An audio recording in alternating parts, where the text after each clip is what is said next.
I'll mark includes my review of the Samurai X Duology. I'm the American monger. I send it to hell so you don't have to. 6.5 hours later. Alright, time to publish my review! Wait, what? David Grimm beat me to it? That's smart, I morons. Huh. Time to teach him a lesson.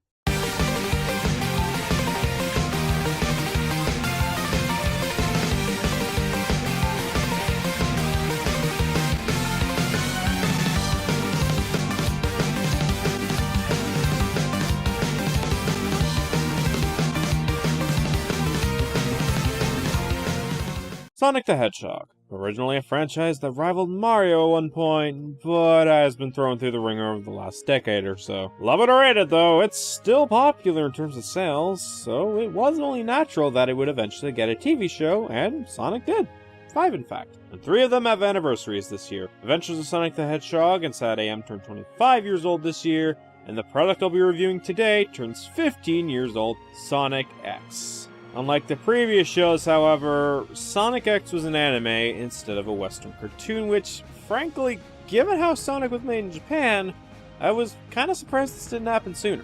According to an interview with Yuji Naka, one of the creators of Sonic, he hoped the anime would bring forth a breakthrough in Sonic's popularity, like with Pokemon Day with Pokemon, but that makes me raise an eyebrow a bit because even back in the 2000s, Sonic was still pretty popular. Plus, when the Pokemon anime came out, it was around the time the game series began. Not years after it started. But I'm getting ahead of myself. The series did decently well, and allegedly, thanks to the fans, a 3rd season was commissioned to continue the series, but was it any good? Well, let's find out. By watching it in Japanese. I'll touch on why I ignored the English dub when I get to the audio element. So our story begins with Sonic doing what Sonic does for most of his games, fighting Eggman, but this time, it's slightly different. This time around, Eggman already has all 7 Chaos Emeralds and captured these 2 brats who serve little to no impact on the overall story using the worst weapon imaginable, geometric shapes! So Sonic shows up to fight Eggman, and things seem to be going well until the Chaos Emeralds activate and everyone is teleported to another world thanks to Chaos Control. Yeah, so to basically clear this up, long ago in Sonic X, Sonic's world and the world they got teleported to in the series were one, but then some bullshit happened and then they just split apart for some reason. And now Sonic and his friends have ended up in this world, and in the first episode after the Chaos Control, we only see Sonic. Well, damn, that's heavy. Only one person, not knowing if the others showed up or not knowing where they are? I'd imagine that must take its toll on Sonic. Maybe over the course of this series, he could go through a character arc or develop with trying to get them back. Or not, because in episode 2, he acts like his normal self before the Chaos Control happened, and throughout the rest of the series, he doesn't develop that much, if at all. Yeah, sure, okay, serious. But in all seriousness, I actually really liked the first episode of Sonic X. Despite the odd characterization of Sonic in the later episodes, the rest of the episode was still a lot of fun, specifically the fish in the water moments, and the chase with the S-Team, and some of the new characters, specifically Sam Speed, were not that bad. Hell, even Chris was okay in the first episode. Keyword being first episode. I just want to clear that up before someone calls me a Chris apologist or some crap like that. A shame I can't say the same thing about the rest of the series. The first 5 episodes of Season 1 are basically Sonic either rescuing his friends, fighting an enemy, or both. Well, the rest of the first season is about them finding the Chaos Emeralds for 26 episodes. Yes, they take 26 episodes to get all 7 Chaos Emeralds together. Double the length of the very first Dragon Ball arc, and yet, more happened in Dragon Ball than this first season did. Joyous! But despite this, there was a couple of episodes I liked in the first season outside of the first episode. Episode 14 was a nice episode about Sonic helping out a girl who's often home alone and having some fun together, and I did slightly like the final few episodes of the season if that's worth anything.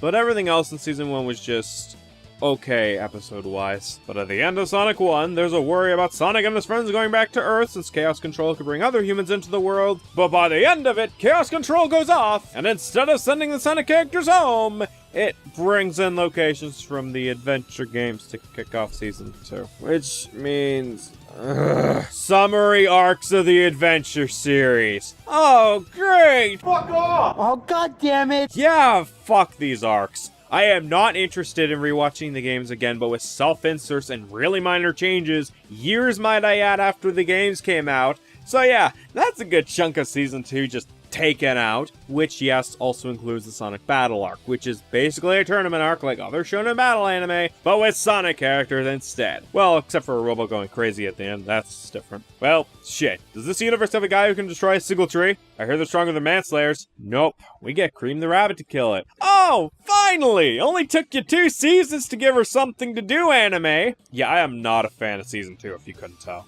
But at the end of it, the Mobius characters go home and then it's happily ever after? Of course not. It couldn't just end there. No, Season 3 decides to copy the Hunt for the Chaos Emerald shtick from Season 1, which was already a copy of the Hunt for the Dragon Ball arc, but put it in space, while also combating villains who were even more bland and forgettable than some of the villains of the earlier Sonic games. Oh, and let's also bring back Chris, despite finishing up his character for the most part in Seasons 1 and 2, because fuck it. Oh, and also introduces Plant Thing that is just as far as the antagonist of the arc.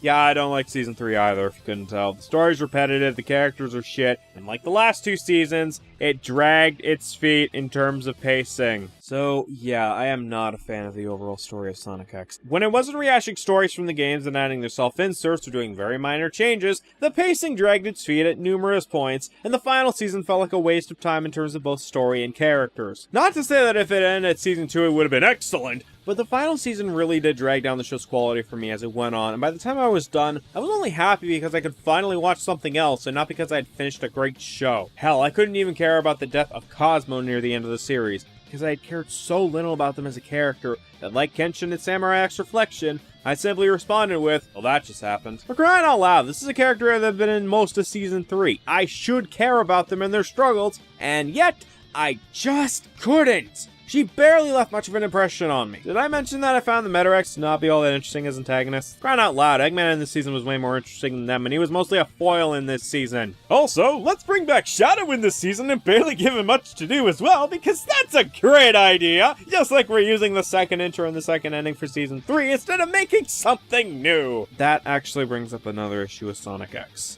Its characters.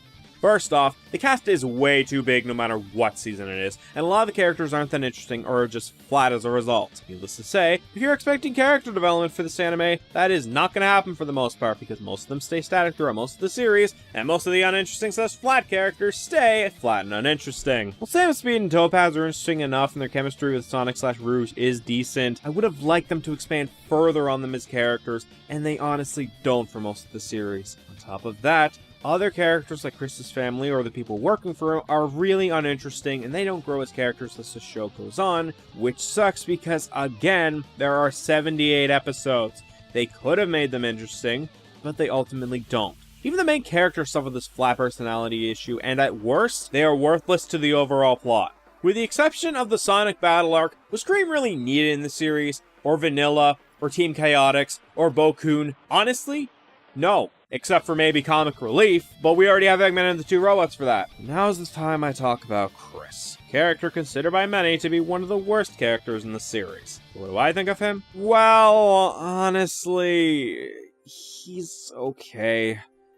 In concept. See, I get why he was included in the first 2 seasons. For the kids watching to put themselves in Chris's shoes, since, well, a lot of kids liked Sonic and would like to go on an adventure with him, and a character like Chris could accomplish that goal since they could insert themselves into his position. But here's my issue with him. He took up a lot of time, he didn't contribute much to the story, and I didn't like his personality either. Hell, one of the worst moments with him was near the end of Season 2 when he forced Sonic to stay in the human world for a bit. When in Season 1, he had to get a pep talk from his teacher that it's okay to let Sonic go, basically, and he was even okay with giving the emeralds to Eggman to make that happen. I don't know, this just feels like something that should have happened in Season 1. Not in Season 2 when he already got that lesson put into him by his teacher. But as for the worst character of the show, I can't agree with that opinion, largely because there are characters just as useless or whiny as Chris in the same show. Yes, I do agree that Chris is not a great character. Don't get me wrong on that.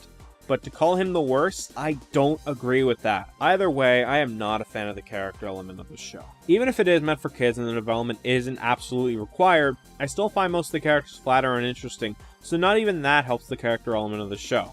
Animation-wise, it's fine. The colors are fine, the backgrounds look nice, it's fluid. Sure, the CG isn't that great and the models are jagged enough model points, but for the time, it could be a lot worse. Not amazing, not absolute shit, just okay. Which leaves the audio department. And honestly, in terms of the Japanese version, I like it. The background music does a really good job of being atmospheric, emotional, and memorable. The intro and ending songs are mostly good, save for maybe the third ending, but that's because I'm not a fan of the speed of lyrics. And the voice work is mostly fine as well. And then there's the English version. Yep, I finally get to talk about this one. For those who don't know, Sonic X was dubbed into English by 4Kids Entertainment back in the day, and they made a lot of changes to it, not only in terms of dialogue, but also music in certain scenes were also cut out or altered entirely. As a result, the dubbed product is ultimately inferior to the original because it's ultimately dumbed down for an American audience, which seemed to be made for kids to begin with. Here the voice acting is pretty decent, but that's probably the dub's only saving grace. So yeah, audio-wise, I'd recommend the Japanese version over this one. But to tie this back to my intro statement, is it even worth watching in Japanese? For kids, I guess. It's not the worst thing you could show your kids, and it's a nice distraction while you do other things. But for everyone else who wants more meat in their Sonic-related shows or only watches anime dubbed, I can't recommend this at all. It's definitely not the worst Sonic show out there, but the story and characters aren't that great, and it's way too long. They really did not need to stretch these out for 26 episodes a season, or the game summaries for as long as they did. Honestly, I'd recommend Boom or maybe Sad AM over Sonic X, but Sonic X is leagues better than Sonic Underground, and to an extent, Adventures. So at least there's that. So that concludes this review. Thank you all for watching, and take care. Finally found you! What the hell? I'm the American manga, and I'm sick of you uploading the same reviews as me. So either stop, or I'll beat the shit out of you. Do you realize how stupid that sounds? It's not like people care about your content anyways. Ever since I started stealing Nostalgia Critic style point for point, more people are subscribing to my channel where you barely have grown. So just give up reviewing. They don't want you. They want me. I'm still processing how stupid your reason for breaking into my home is. All this shit over a review of the same product? You're famous now. Good for fucking you. You want to know what you forgot with trying to get to that point? You take that inspiration and craft it into your own style. By copying someone point for point, you're just giving people the exact same thing, but from a less popular person. All of us came from a source of inspiration, and yes, a lot of us did start off ripping them off. But the ones that succeeded were able to take that inspiration and make it their own unique style over time. Yes, I was inspired by the likes of Nostalgia Critic, but I wanted to do something else with that concept to try and stand out. So I tried to incorporate a general review and a story riff into one, and over time I continually tried to work on it further and further to make it better and on my own style, and I'm still doing that today. And your viewers don't care about that. Look at the subs versus your viewership. Because a lot of those subs came from the top 10s I used to do. Now that I've moved on from that, not everyone in my audience that subbed for the countdowns, even if some of the countdowns were crap, are going to give those a watch, and I get that. That's why I appreciate the ones that save for the reviews or sub for the reviews a lot more. That's what gives me motivation to keep advancing, to keep improving, to keep trying to make something out of this series. Yes, I may fail at this, but at least I can say that I try to do something from stand out from the crowd. What the fuck do you have? You just copied someone point for point. So yeah, I may never surpass you, but you'll never surpass that person either. Shut up, I'll kill you! Huh? Fuck you! So that just happened. Yeah, I think I'm just gonna go call the police on that guy.